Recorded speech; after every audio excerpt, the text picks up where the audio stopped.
to leaders' questions. Could I call on Deputy Micheál Martin? Thank you, Ceann Comhairle.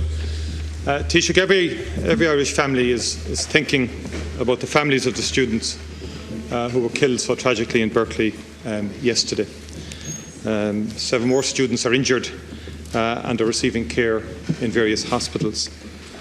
These were young people full of the joys of young life, very talented, outgoing, caring and sharing and global in outlook, as was revealed by a principal of one of the students this morning.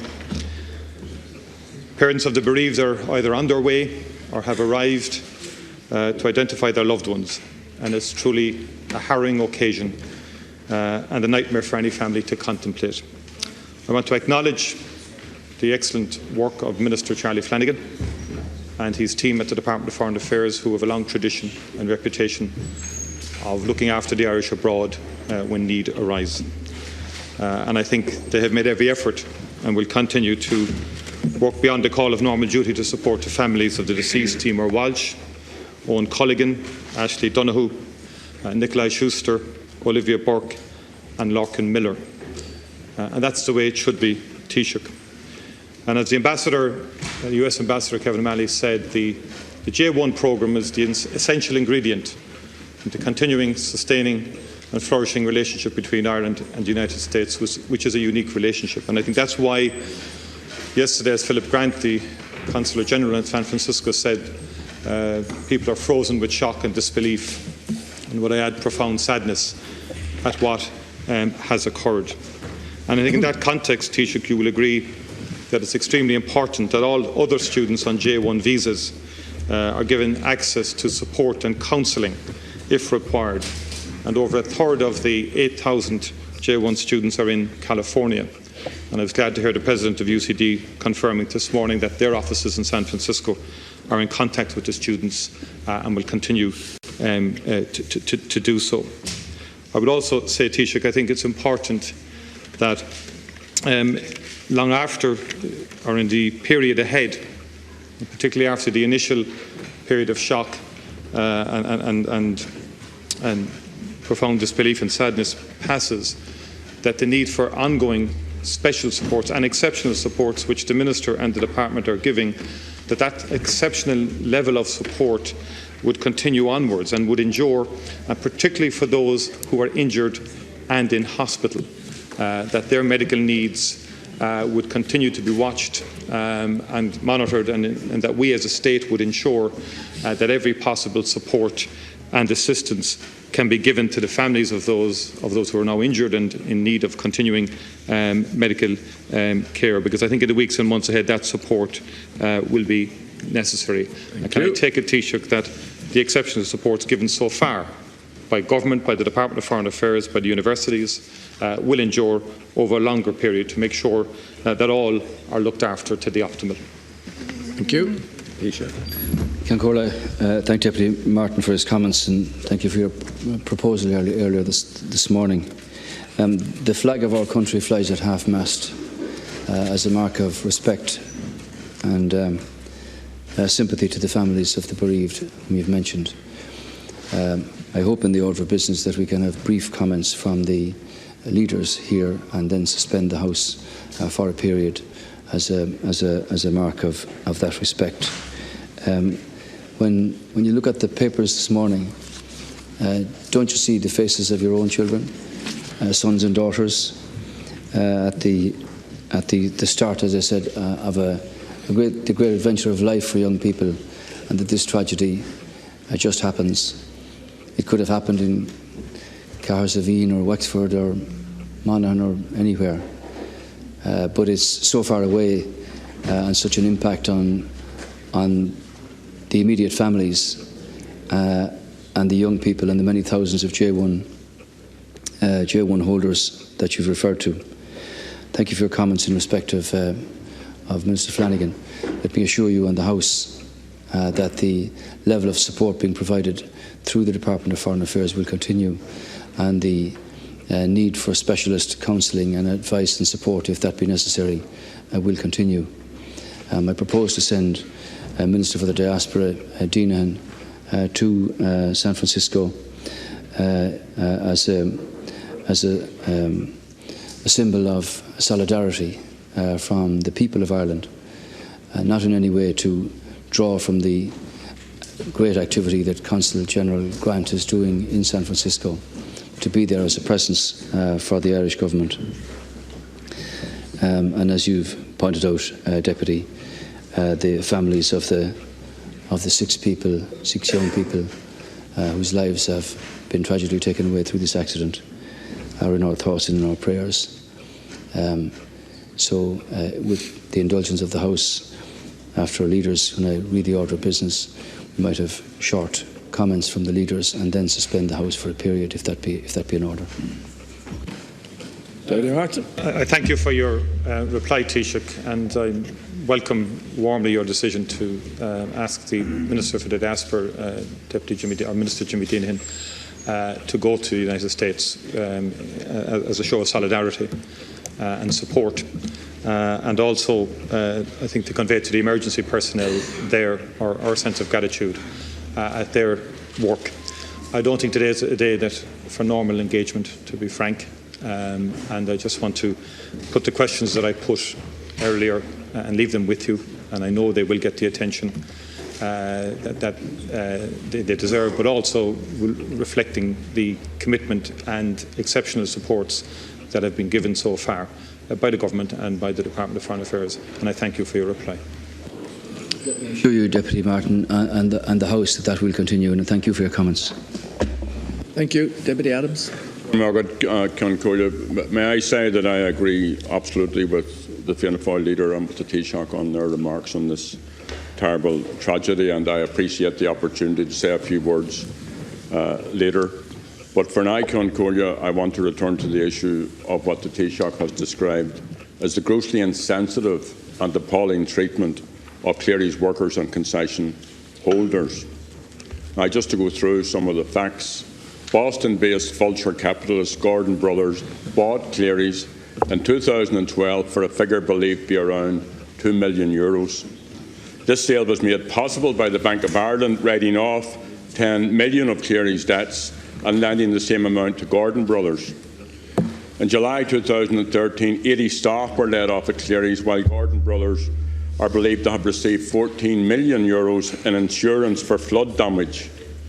Gordon Brothers separated Cleary's retail business from its property assets by setting up OCS operations and OCS properties before selling the latter for $29 million to Natrium Limited last week. Natrium was only incorporated on May the 27th as a vehicle for the purchase of Cleary's assets. Natrium Limited, which now owns Cleary's, is a joint venture between Cheney Capital Management and D2 Private. A senior executive at Cheney is a former NAMA executive. D2 is run by a former KPMG employee. KPMG are also the special liquidators at Cleary's. You will recall that KPMG Concolia also featured in the IBRC scandal and the sell-off of its assets. Cleary's retail business, now OCS operations, was placed into liquidation before the property assets were sold off. There's no provision for redundancy, holiday pay or other staff-related costs or pensions. Thank no you. fairness for employees or concession holders. And all of this is entirely legal under this government's watch. It's also obviously sharp practice. It's clear that the legislation needs to be amended. Sinn Féin's Peadar Tóibín has published a bill to do this. Taoiseach, will you support this bill? Taoiseach. Thank you, Deputy Adams. We've referred to this yesterday, and the insensitive treatment of the workers in Cleary's, some of whom have given 4 decades plus of service, of loyal service to the company or the companies over those years.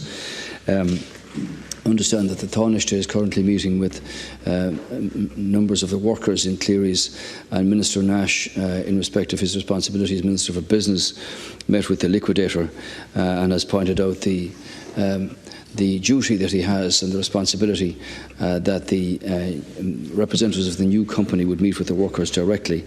Now, you mention the bill prepared by your party, by Deputy Tobin. Yesterday I pointed out, Deputy, that the government has actually strengthened the laws in this particular area with the new Consolidated Companies Act, which was enacted last year, which had been going on for about a decade and which included over 1,000 different amendments. It is up to the creditors to seek legal advice as to whether the provisions in the updated Companies Act could be relevant to the present position. I've asked Minister Nash to prepare a report on the evolution of the circumstances here, and that Minister Bruton will consider whether it would be useful or appropriate to have the Company Law Review Group look at this issue and whether it might be appropriate to make changes in respect of the way this particular situation evolved, so as to prevent a situation like this again. I temper that, though, Deputy Adams, by saying that the range of company law can be quite complex. I spoke this morning to somebody who has a commission in Cleary's. Some of these companies are able to move their now redundant staff from Cleary's to their other premises, and some are not.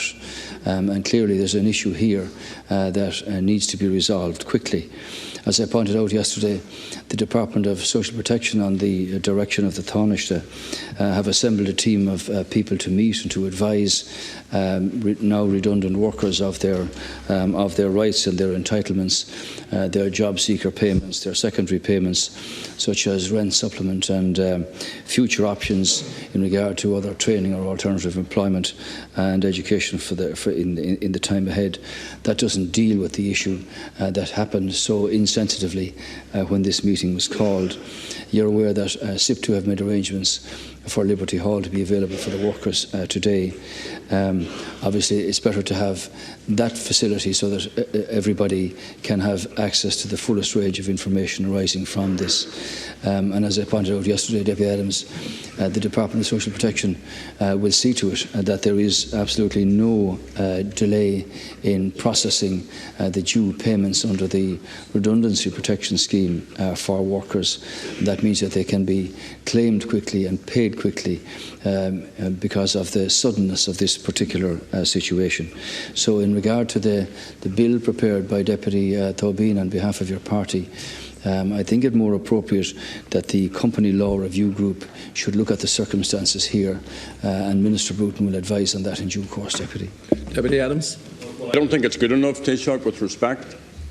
The fact is you're dealing with the aftermath of the problem. You're not dealing with the problem. And the problem is that there's a culture which allows golden circles and insiders, which actually ferments inequality. I mean, if we just look at this, I mentioned D2 and... Sorry, we shouldn't get into the area of apportioning blame. This is a private development that has to be, we can't name people and...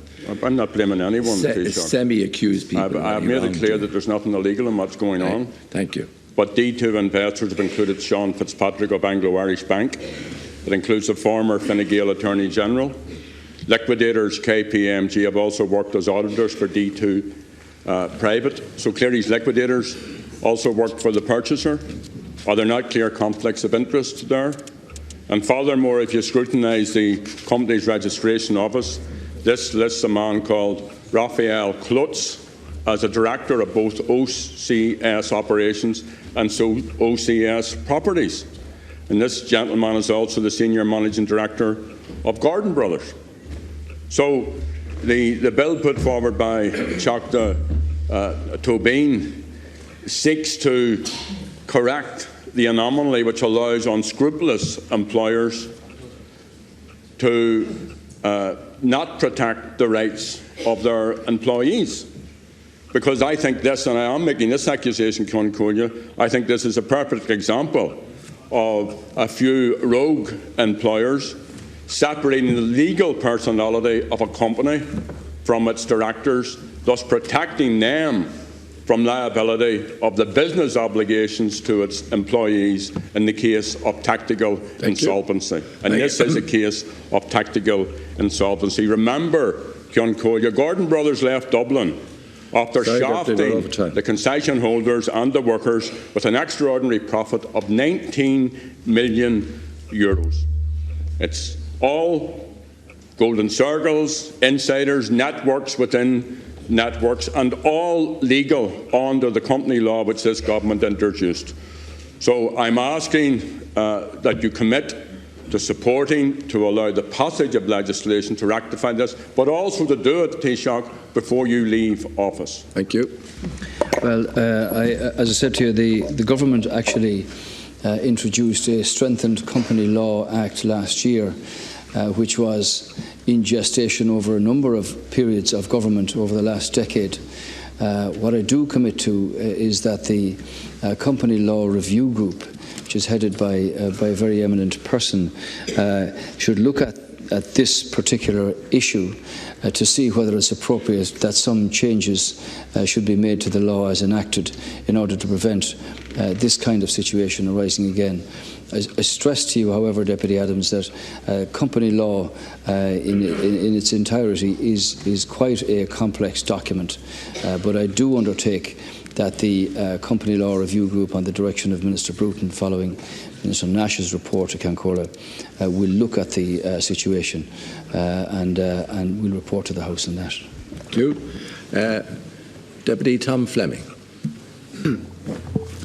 Cancola, on behalf of the Dáil Technical Group, I express our sincere sympathies and condolences to all the relatives, parents, relatives and friends of the tragic victims of the Berkeley, California tragedy, and also our prayers and thoughts are very much with these people at this particular time, and as I'm sure the thoughts and minds of the nation are with these everybody concerned in that particular event. And Taoiseach, primary education is understaffed and underfunded and under-resourced, and we have the largest class sizes in the Eurozone. Every day, approximately 550,000 children receive their education in the largest class sizes in Europe. 85% of Irish children are in classes of greater than the European average of 21. And when 1 in 5 is in a class of more than 30 children, distressingly, less than 10% of Irish children are in classes than other EU countries called what they would call the norm. The consequences, Taoiseach, are very obvious. Simply put, not every child in this state is getting the attention and the time that they deserve. The knock-on effect is twofold. Our teachers are not maximising their abilities, and our children are losing ground very much through a system that fails to properly resource and nurture talent. Irish teachers are amongst the most productive in the EU, considering that they teach huge and much bigger classes. An Irish teacher has 4 times more students in their class than their European counterparts. So we have to stand up for education, Taoiseach, very much, and I'm sure nobody will acknowledge that more than yourself, being the profession that you formerly were in.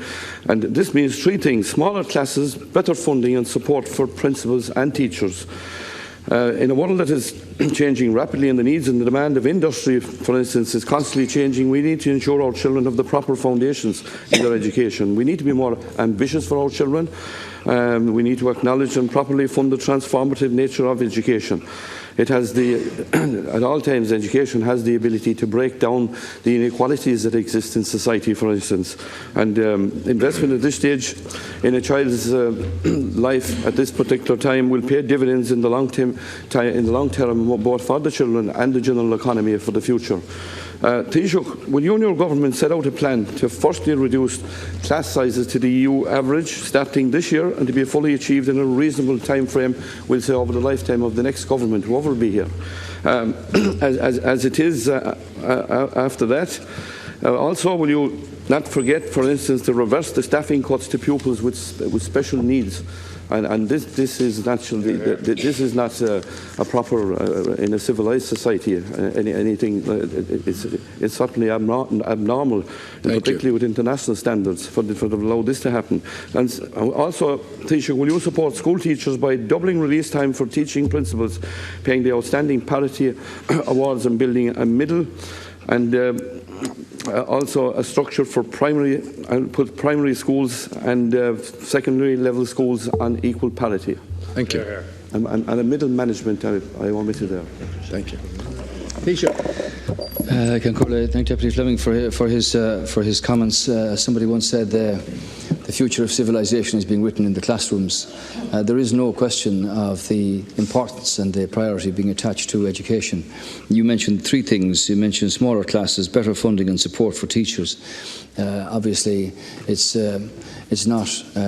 We just don't have all of the money that you'd like to invest in the educational system, primary, secondary, third level, and indeed fourth level. But I do believe that serious progress is being made here. Yes, there are classes with too many pupils in many places in the country, and on the other side of that, there are classes with too few pupils because of the drop in numbers in some of the schools. If you were to equalise them all over the country, you'd probably have an average, but that's not physically possible, obviously. I think it's important, Deputy, to say that the programme and the strategy set out by the Minister for Education is to eliminate all the prefabs over a period. The next bundle of schools has already been sent out for PPP process to build and provide, and I have to say that the new facilities being provided for schools, particularly in the primary sector, are exceptional, as indeed is the impact of the summer work scheme, which allows very great work to be done in a short period of time for necessary improvements in places around the country. I think it's equally important that we understand that there are very few influences on the life and the mind of a young person like a teacher can actually do, who's got the interest and the motivation and the capacity to inspire young minds.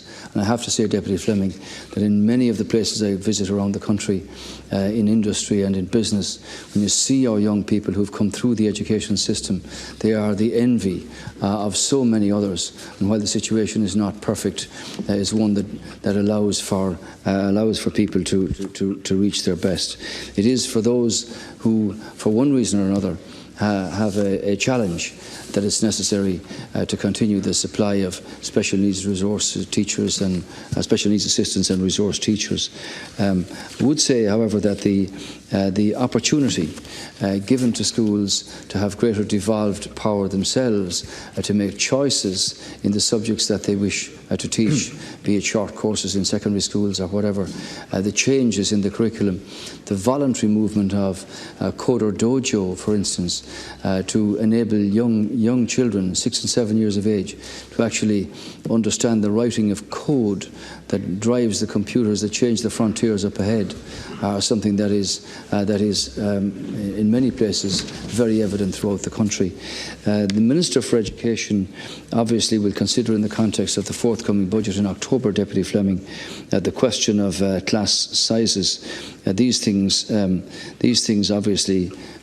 decisions obviously cost money. I remember on the first occasion I took classes myself many years ago. I think I had 65 in 2 classes, which is an impossibility, obviously, to do a job properly, as deputies will know. So I'd like to think that you can have a system where you've got competition within the class, and peer competition is important.